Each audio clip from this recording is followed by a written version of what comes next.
예수님이 이 땅에 오시기 전 유대교 종파인 바리새파에는 두 가지 학파가 있었습니다. 두 명의 뛰어난 학자를 중심으로 이 학파가 형성되었었는데요. 하나는 힐렐이고 한 명은 샴마이라고 하는 사람이었습니다.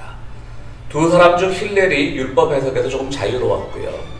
반면에 샴마이는 매우 엄격했던 사람입니다. 힐렐 학파는 경우에 따라 약간의 거짓말도 허용된다고 주장했던 사람입니다.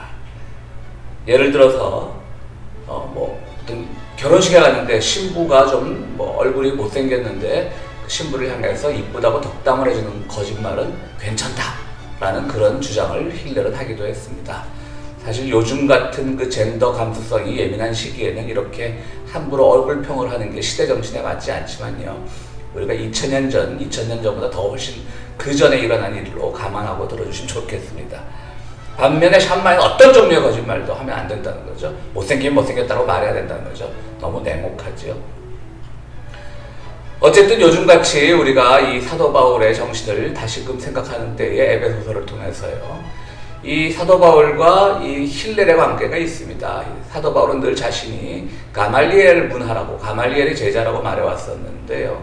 힐렐은 바로 가말리엘의 증조부가 됩니다. 그러니까 사도 바울도 넓게 보면 회심 이전에는 그런 힐렐 학파에 속했던 사람이다 라고 볼 수가 있습니다. 사도 바울은 그래서 항상 자신은 좀 여유로운 율법 해석을 하는 사람이었죠. 우리가 보기에는 회심 전에 사도 바울은 늘 항상 아주 경직되어 있는 사람이라고 생각하기가 쉬운데 그렇지 않고 좀 여유로운 그런 생활을 하던 사람이었던 것 같습니다.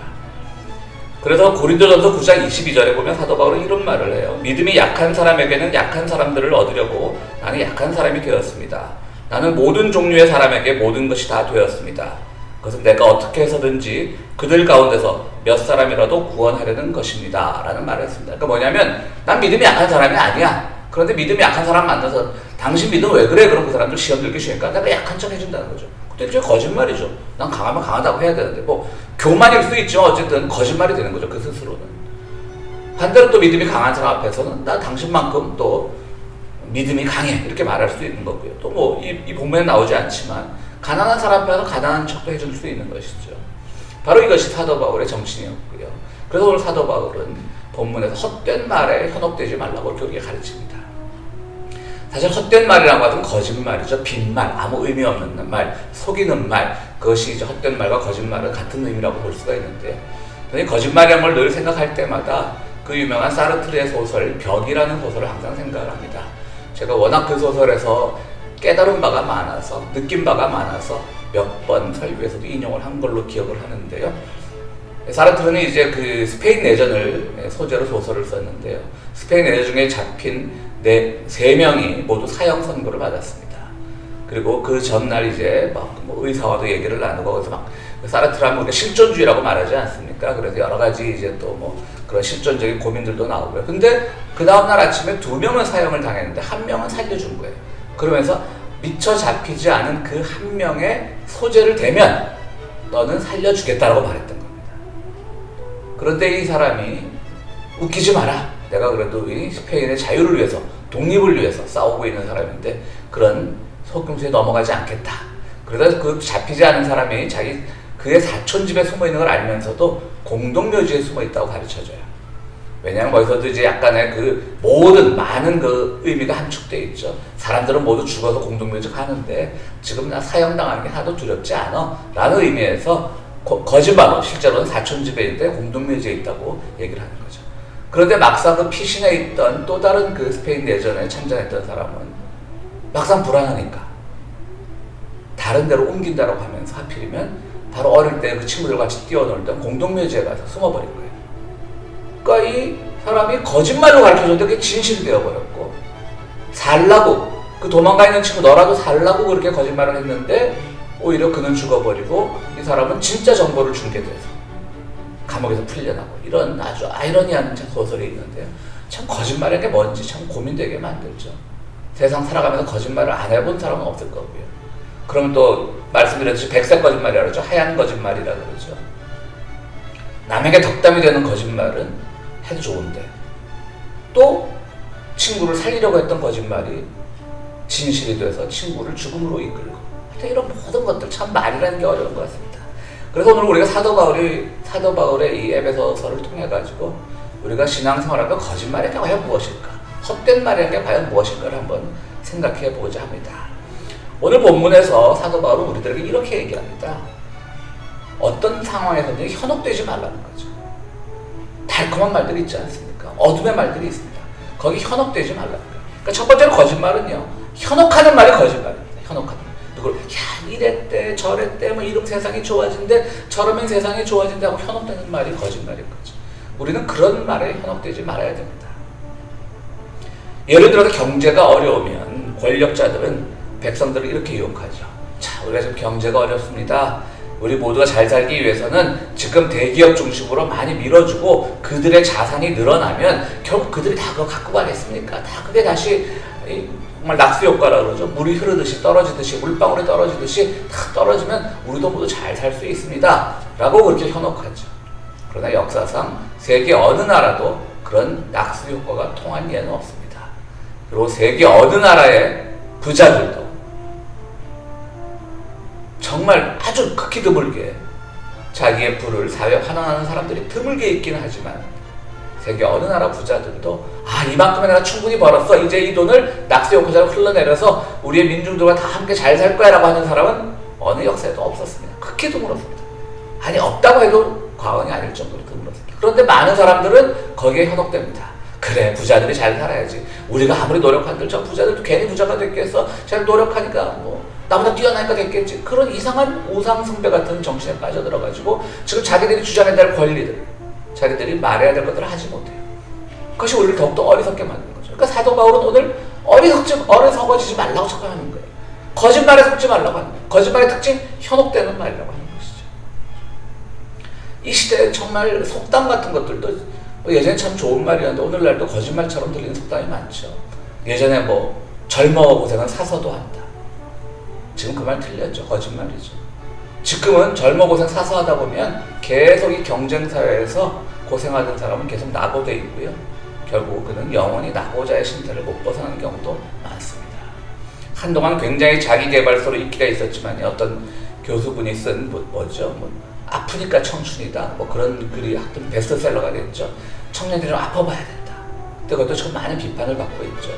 아프지 않은 사회를 만드는 것이 정치인들과 사회 지도자들과 어른들의 몫인데 젊은이들 보고 자기들은 이미 많은 것들을 축적했으니까 여유롭게 살면서 젊은이들을 향해서 아파봐야 된다. 아픈 게 다 고생이다. 젊을 때 고생은 사서도 한다. 이런 말 하는 건 옳지 않다는 얘기죠. 전도서에는 참 우리가 인생을 다시 곱씹어 볼 수 있는 그런 말들이 많이 나오는데요. 어느 주민이 많지 않은 지역에 적군이 쳐들어온다고 하니까 한 가난한 사람이 지혜를 짜내서, 그러니까 전도서는 역사서나 이런 책이 아니기 때문에 그 지혜의 내용이 무엇이는지는 자세히 나오지 않아요. 지혜를 짜내서 어쨌든 적으로부터 그 조그만 성읍을 지켜냈어요. 가난한 사람이. 그러니까 이제 그 전도서가 가난한 사람의 방점을 찍어요. 초점을 두고. 그런데 전도서가 항상 우리를 뼈 아프게 때리는 진리 같은 게 있죠. 전도서가 뭐라고 말하냐면, 그런데 지나고 나니까 누구도 그 가난한 사람의 공을 인정해주지 않는다라고 하는 것이죠. 그게 현실이라는 거죠. 마찬가지죠. 우리가 막 희생을 하면 희생해주지 않아요. 희생을 기억해주지 않아요. 그것이 냉정한 현실이에요. 우리가 우리 이제 8월이 되면 우리 광복절도 있지만 그런 독립군에 대한 영화들, 독립운동에 대한 영화들 많이 보면 그런 대사들 많이 나오잖아요. 우리가 하는 일이 보잘것없어도 누군가에게 기억되려고, 후손에게 우리가 이런 걸 했다고 남겨주려고 했다라는 말들이 많이 나오는데요. 실제로 우리가 사는 세상이 그렇습니까? 오히려 그때 친일하던 사람이 더 지금 잘 살게 되고, 그때 독립운동했던 후예들은 더 어렵게 살게 되고, 이런 현실을 타개하기 위한 것이 바로 우리가 어리석어지지 않는 방법인데 많은 사람들이 현혹되는 거죠. 그들이 그래도 어차피 식민지 된 거야. 식민지 조선 살리기 위해서 애국한 거야 라고 하는 친일파의 논리가 아직까지 계속되는 것이죠. 우리가 이 기업이 잘 돼야지 낙수 효과가 있는 거야 라고 하는 것이 아직 통하는 사회는 거짓말하는 사회인 겁니다. 그 사회는 결코 하나님의 진리에 도달할 수 없는 사회입니다. 그러므로 우리가 정말 하나님의 진리 안에 거하고 하나님에서 어리석어지지 않으려면 이런 현혹되는 말에 속지 말아야 되는 겁니다. 두 눈 부릅뜨고 있어야 되는 겁니다. 두 번째로 이제 오늘 거짓말에 대해 생각을 해보니까요. 알맹이 없는 말이 거짓말입니다. 알맹이 없는 말. 이건 앞에는 우리가 뭐 사회적인 문제로 제가 접근을 해봤는데요. 알맹이 없는 말은 우리의 신앙적인 것으로 접근을 해보고자 합니다. 우리는 오늘날 우리가 쓰는 신앙 용어 중에 알맹이 없는 용어들이 참 많습니다. 정말 그것이 뭐냐라고 물어보면 제대로 설명 못한 용어들이 많습니다. 그런데 오랫동안 신앙생활에 익숙해져서 교회 생활에 익숙해져서 뜻도 모르고 의미도 모르고 그것이 의미하는 주는 메시지도 모르고 그냥 뱉는 많은 그런 용어들이 있습니다. 신앙의 용어들이 있어요. 예를 들어서 뭐 은총, 은혜 얼마나 아름다운 말입니까? 그러나 그 은총과 은혜는 바로 십자가 예수 그리스도의 십자가에 피가 있는 건데 우리 그냥 내 삶이 편해지면 은혜다 은총이다 그냥 이렇게 해버리는 거예요. 회개, 방향을 바꾼다는 거예요. 메타노이아, 회심하는 거예요. 삶의 방향을 바꾸는 게 회개인데 조금 죄 짓고 나서 주님 앞에 내가 회개했습니다. 용서받았습니다. 주님 나를 용서해 주셨군요. 감사합니다. 할렐루야. 아멘 하는 게 회개라고 생각하면 그것이 알맹이 없는 말이고 거짓말인 거예요. 거짓 회개인 거예요. 성경도 마찬가지죠. 예수님의 첫 번째 기적이 물로 포도주를 만들었습니다. 놀랍죠? 그런데 우리는 그걸 어떻게만 기억하냐면 이야 놀라운 예수님 정말 물로 포도주를 만드셨대. 물고기 2마리와 보리떡 5개로 5,000명을 먹이셨대. 모세가 홍해를 지팡이로 갈랐대. 그 사건에만 초점을 맞추면 이건 아무것도 아닌 거예요. 그냥 마술이에요, 마술. 그것이 또 메시지를 기억해야 되는데 우리는 메시지를 기억하지 않고 마술적 사실만 기억해서 우리 주님 내 삶도 정말 물이 포도주가 되듯이 아주 많은 것으로 풍성하게 채워주시옵소서. 내 앞길은 내가 어떤 길을 가든지 간에 그냥 홍해가 갈라지듯이 탄탄대로만 있게 해주십시오. 그 메시지는 그게 아니잖아요. 모세와 파라오의 싸움에서 홍해의 갈라짐을 우리가 해석해야 되는 것이죠. 결핍, 혼인잔치라고 하는 그런 기쁜 자리에서 나타나는 결핍을 해소하면서 주님께서 지금 하나님과 이스라엘의 그 부부관계로 상징되는 의미되는 그것을 통해서 주님께서 결핍을 해소하러 오셨다는 그 메시지를 읽어내야 되고 오병이어의 기적을 통해서 많은 사람들이 오히려 오병이어 이후에 정말 우리를 잘 먹이시는 예수님 그 사실에만 초점을 맞추고 예수님을 마구마구 힘들게 했던 그것에 대한 반성을 읽어내야 되는데 우리는 그렇게 하지 못하는 거죠. 그래서 우리는 바로 주님 안에서 정말 성경을 제대로 읽어야 되고 우리가 오늘날 쓰는 신앙의 용어들 쓰지 말란 말이 아닌데 얼마나 좋습니까? 회개 좋지요, 은혜 좋지요, 은총 좋지요, 사랑 좋지요, 용서 좋지요, 다 좋습니다. 근데 쓰지 말라는 말씀이 아니고 무엇을 의미하는지 거기에 정말 십자가의 희생정신이 있는지 그것을 기억하라는 그 말씀인 겁니다.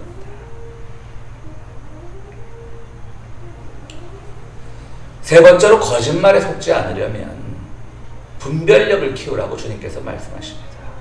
그래서 주님께서 기뻐하신 일이 무엇인지를 분별하십시오 라고 우리들에게 이렇게 이야기하고 있습니다. 분별이라는 단어는요 성경에 한 6가지 정도의 단어가 나오는데요 헬라어나 또 뭐 히브리어 구약 성경에 좀 그것만 나오고요. 근데 오늘 에베소서에 쓰인 분별이라는 말은요 이 도키마조라고 하는 단어예요. 도키마조라고 하는 단어인데요 이것은 뭐 승인하다, 뭐 인정하다, 어프루브하다, 그냥 또 프루브도 돼요. 증명하다도 되고 영어지 헬라 영어 사전을 보면요 어프루브, 프루브, 해석하다, 인터프리트, 그 다음 테스트, 시험하다. 근데 메탈 같은 걸 시험하다. 그러니까 이제 뭐 그 당시는 뭐 제철소는 없었겠지만 옛날 시대는 뭐 대장쟁이가 이 쇠가 잘 달궈졌는지 두들겨보고 막 그런 거 아니에요.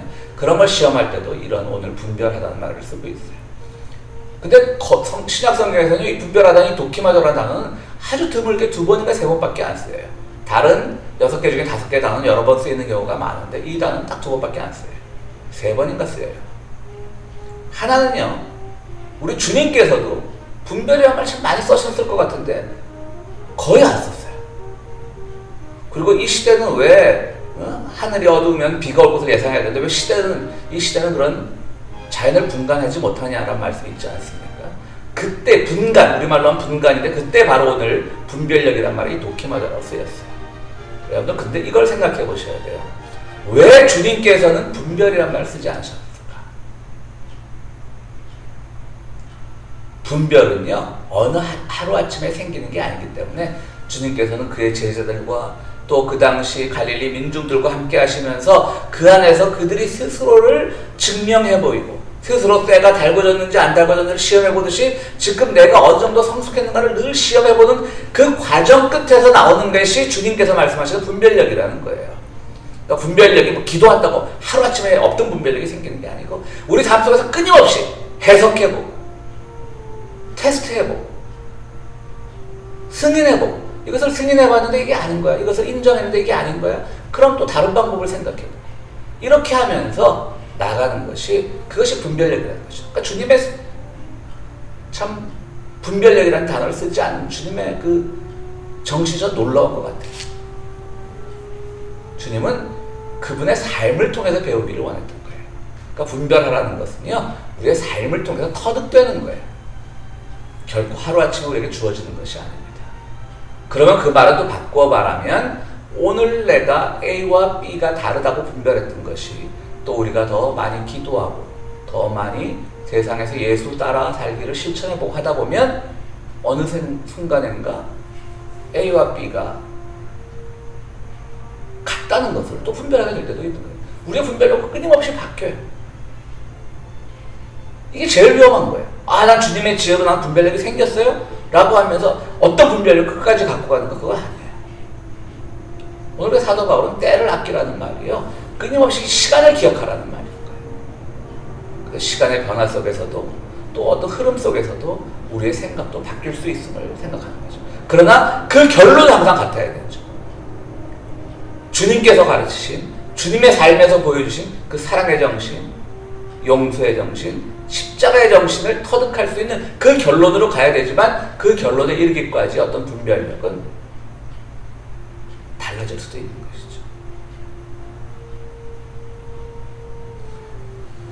것이죠. 실명은 거론하지 않겠습니다만은 한국에서 감리교 목사님 중에 아주 그냥 글도 잘 쓰시고 많은 그 팬들을 갖고 계신 분이, 팬들이 있는 분이 계셔요. 지금 많이 연로하셨는데 요즘도 뭐 왕성하게 그 저술 활동을 하고 계시던데요. 그러니까 제가 대학 다닐 때부터 활동하시던 분이니까 지금 이분들이 연세가 꽤 되셨을 걸로 제가 기억을 하는데 다행히 아직 생존해서 활동하고 계시더라고요. 이제 저도 이분의 책을 참 많이 좋아해서 많이 갖고 있는데요.